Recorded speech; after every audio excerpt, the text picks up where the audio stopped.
Hello and welcome to the Thinking Ahead podcast. My name is Ronaldo Stevens and I'm your host and mentor on this journey to find out more about careers, college, and finance. Earlier this month, I flew up to see my dad and celebrate his retirement from his company that he's been working for about 16 years. And it was a nice celebration. But it was a little bit last minute because, being a military contractor, his company was furloughed during the government shutdown. It ended up putting a lot of uncertainty in the air, and we did not know if he would actually be able to retire on time because he's a veteran, and so many of his benefits are through the military and therefore government services. But after the shutdown ended, they did end up going ahead and moving forward with it. And with that little notice, I had to start searching for a flight. So I do what I usually do when looking for a flight. I go to Momondo.com, which is an aggregate site that lets you search for the cheapest flights from multiple carriers, and also lets you search for nearby airports. Early in my search, I saw that Fort Lauderdale actually had the cheapest flights, but that airport is actually twice as far as the West Palm Beach airport, which is closest to me. However, at that point, I had already decided to continue searching for the cheapest flight because I had a price point put into my mind. And that there set me up for failure.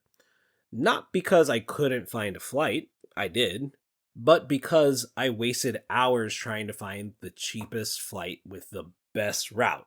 When the truth is, I would have saved myself some time and stress by just choosing my preferred airline that leaves from the closest airport and pricing out the direct flight first.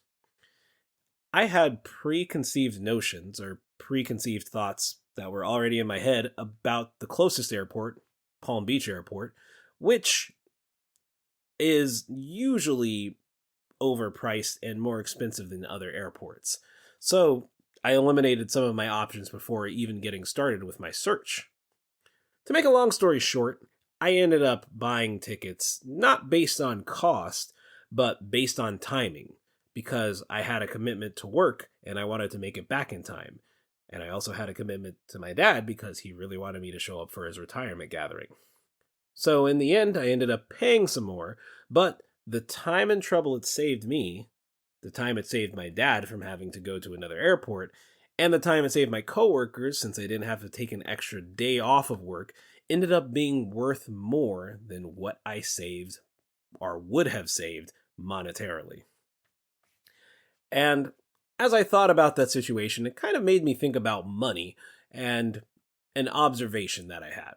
And this observation that I came up with is that when you don't have enough money, or when it feels like you don't have enough money, every problem begins to look like a money problem. And that's what I want to talk about today.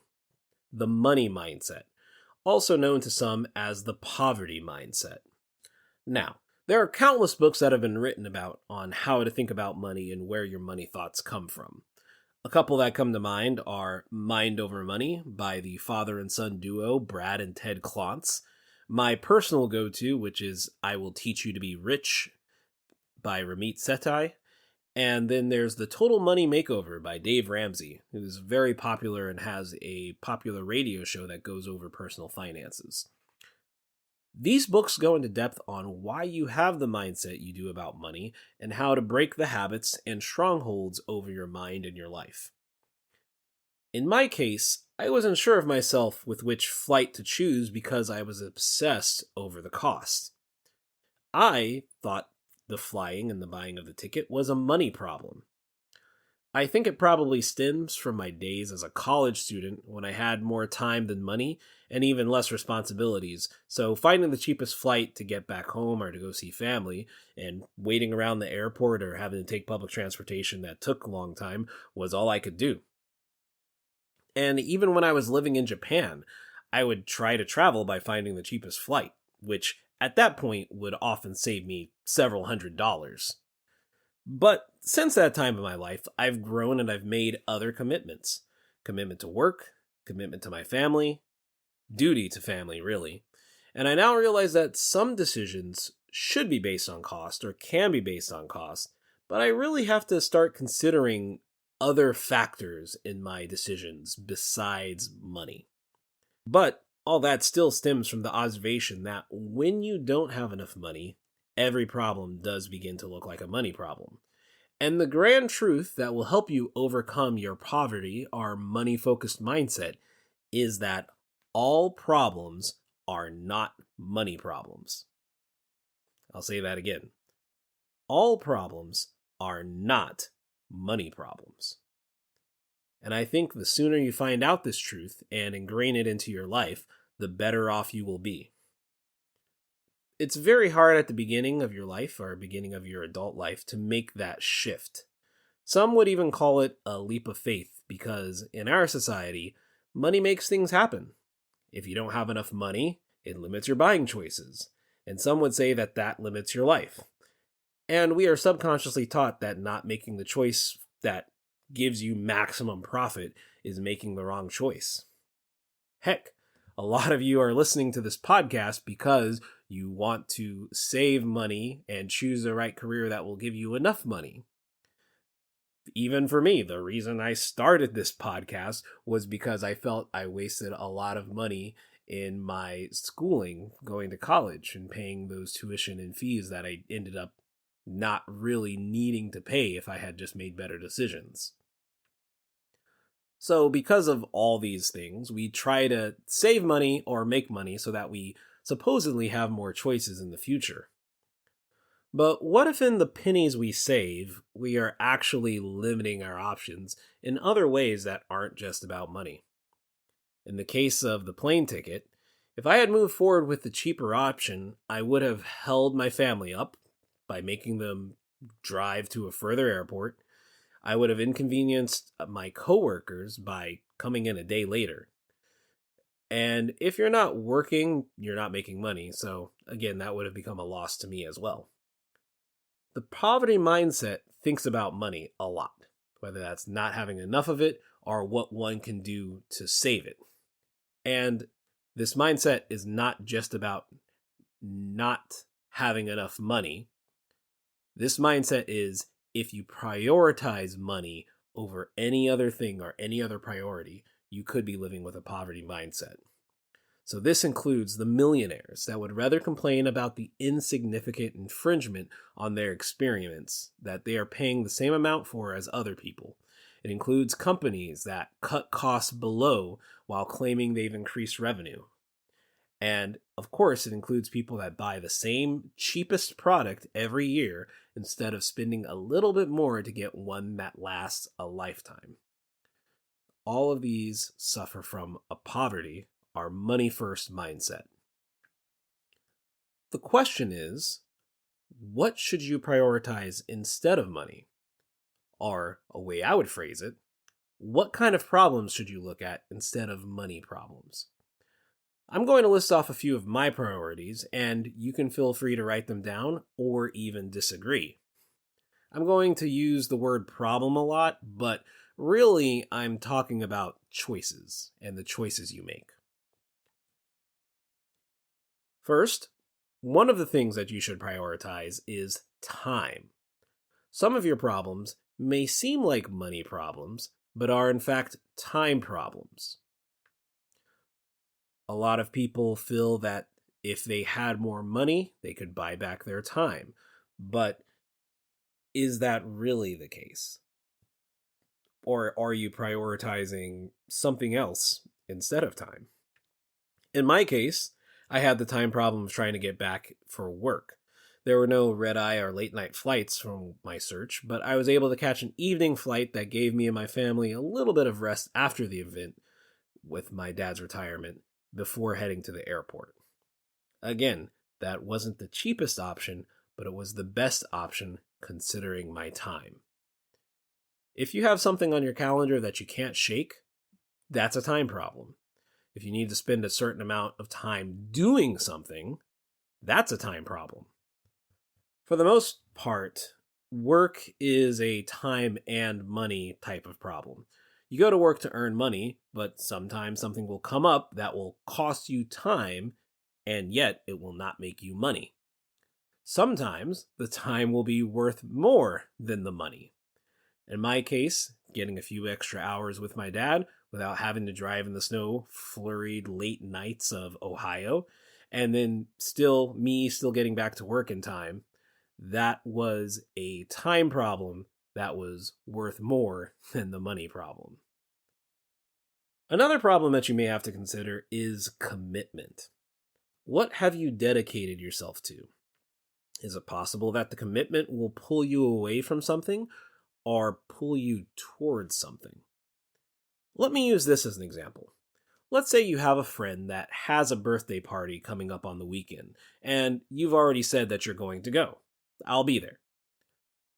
But then shortly after you make that commitment, an old friend that is like your brother or sibling calls you and says, "Hey, I'm coming into town.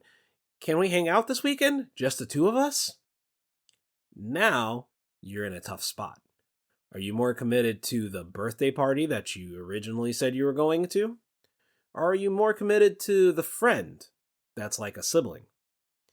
In situations like this, you can try to get creative and find a solution that solves both commitments.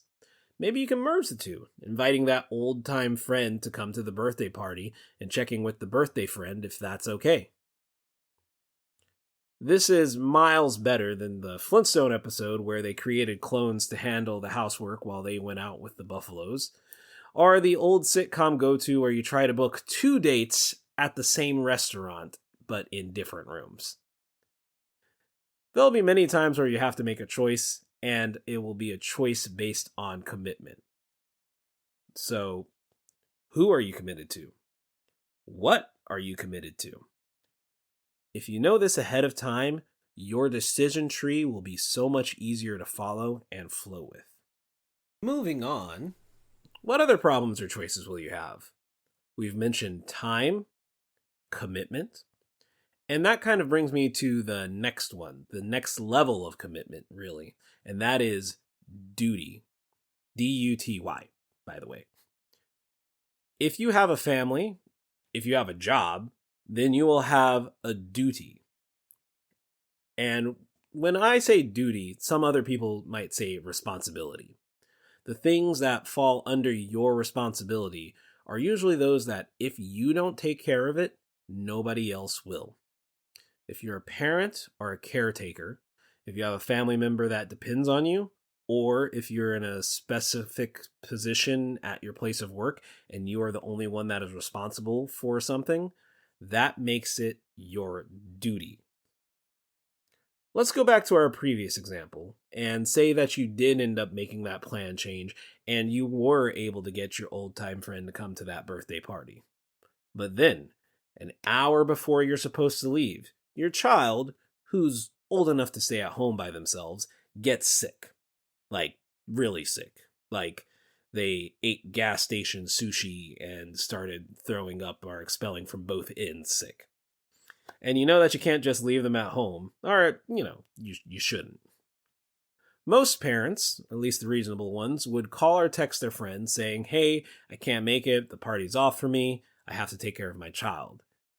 That's duty. In the case of work, it might be a project that you're getting ready to launch and somebody finds an issue the night before the launch, and it falls under your responsibility. You might have to cancel your evening plans to go out there and hash it out. Now, duty choices and commitment choices overlap, as do time choices, and that's kind of the point of this whole conversation. Our choices are dependent on a variety of factors: time, commitment, duty, and yes, even money. Coming back to my story, my choice on travel wasn't about money, or it shouldn't have been about money. It was about commitment and duty to my family, of showing up when asked. Yes, I was trying to save money because we just took a trip in November and I didn't have a large window to choose a flight because of the government shutdown, but plans change. But even with plans changing, I have a commitment to my family. So, when my dad asked me to be there, and he did try to play it cool, and he was like, oh, if it's too rough or too tight, you don't have to come. And I did say that I was a bit busy and that things were kind of tight. And he's like, we can make things work. And if it costs a lot, I can help you out. And note to kids, if a parent, especially a dad, is offering to pay for a trip, that means they want you to be there. Please write that down. And that also shows my father's choice. Commitment to family over the cost of a flight. Everything in life is a choice. We may not be able to choose what happens to us, but you can choose how to react to most things. And a lot of our choices are invisible.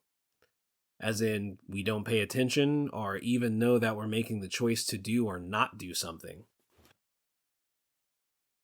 I should have slowed down and considered from the very beginning what's more important to me. The cost of the ticket or the time with family that fits my schedule. You have to take the time to get clarity on the choices that you make. Not that you're making the most secure choice at that moment because, things change. New factors appear. New challengers approach. So you have to make the best choice after that moment of clarity. Consider what you value most. If it's going to a family event and family is your top priority, then whatever money it takes or whatever time it takes, you have to try to make that work, with or without constraints. This all comes down to living the life that you have decided.